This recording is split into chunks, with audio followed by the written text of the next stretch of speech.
На фото, как и в жизни, всегда в окружении родственников, друзей и коллег. Он гостеприимный, мудрый, открытый и любящий, как связующее звено многочисленной семьи рода Агрба. Мирон Кяминович – человек, которого уважали и любили. Не за красивые слова. Помогать людям по праву можно назвать его жизненным кредо. Хорошо знал его отца, его маму, так сказать, да, Киамын Хохотович, ну, его вся Абхазия знала, как бы, да, но я знал его как соседа, а не как военкома, поскольку я был ребенком, так сказать, и так далее. Тетя Соня, вот мы ее так называли, это мама была. Вот отношения с Мироном были всегда очень добрые, теплые. Добрейшей души был Мирон. Иногда удивлялись вот многие, да, как можно, имея такой характер, такую доброту, так сказать, да, как работать вот в органах милиции. Но был всегда на стороне закона, защищал закон, так сказать, да, и лично принимал участие во многих специальных операциях МВД того периода. Подводя итог его жизни, да, к большому сожалению, мы его потеряли. Вот можно сказать, что мы потеряли очень доброго, теплого абхаза.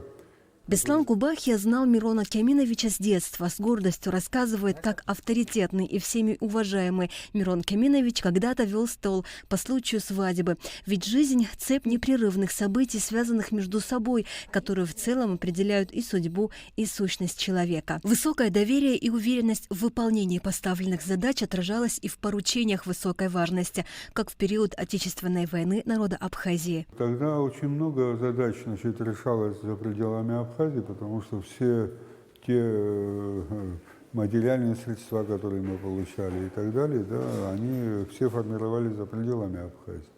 Но у Амирана Кяминовича было несколько иное поручение, насколько я знаю, и оно до сих пор, наверное, его и нельзя, так сказать, широко рассказывать, чем он занимался, да, и были какие-то специальные вопросы, которыми он занимался. О Мироне Агрба рассказывают как о мягком человеке со стержнем. Послужной список выпускника Омской высшей школы милиции достаточно хорошо отражает процесс его профессионального роста. Сын известного в Абхазии военкома Киамына Агрба работать начал в Омске сразу после учебы. От инспектора уголовного розыска Куйбышевского РОВД он вырос до начальника отделения уголовного розыска. А в 1981 году уже с богатым опытом работы вернулся на родину, где был назначен на должность старшего инспектора по особо важным делам. А спустя 7 лет после ряда повышений в 1989 году Мирон Агрба был назначен заместителем министра по кадрам внутренних дел МВД Абхазии. Профессионализм и опыт блюстителя порядка стали результатом задержания трижды судимого рецидивиста Павла Прунчака. Мирон Агрба совместно с коллегами задержал преступника в Очимчире. Были жертвы. Был ранен и сам Мирон Кяминович. А позже, уже в 1990-м, в следственном изоляторе произошло событие, которое взбудоражило все общество. Рецидивисты Павел Прунчак и Мирон Дзадзари, оказавшись в одном следственном изоляторе, сговорились и подбили остальных обитателей СИЗО к бунту. Преступникам удалось захватить здание, но довести свой план до конца они не смогли. Трехдневный бунт удалось ликвидировать благодаря совместной работе силовиков группы «Альфа» спецназа МВД. Эти кадры из документального фильма «Следствие вели». На них виден со спины Мирон Кяминович, который вел переговоры с захватчиками. За участие в этой операции он был отмечен руководством республики. Работа блюстителя порядка всегда сопряжена с опасностью, но в доме никогда не заикались о смене работы, ведь она была частью и смыслом его жизни. За весь период службы Мирон Агрба удостоен множественных наград и медалей за безупречную службу 2 и 3 степени и медалей за отличие службы 1 и 2 степеней. وخصوصا ويطا حد ويني جبا إريحنا أحمتك ويانر شخص يروي السر نزغب يوسكر министр رخزلا هرخنارا بيخزلا مилиция полковник ха милиция чинги хырзахан. Имя Мирона Агрба вписано в историю Абхазии за беспристрастную и честную службу.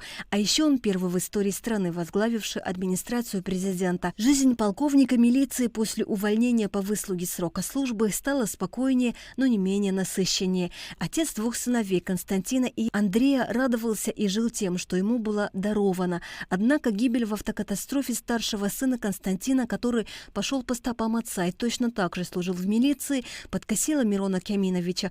Родственники рассказывают, что внуки для него были подобны эликсиру, дающие силы и желание жить. Среди них он словно расцветал, а лицо озарялось светом.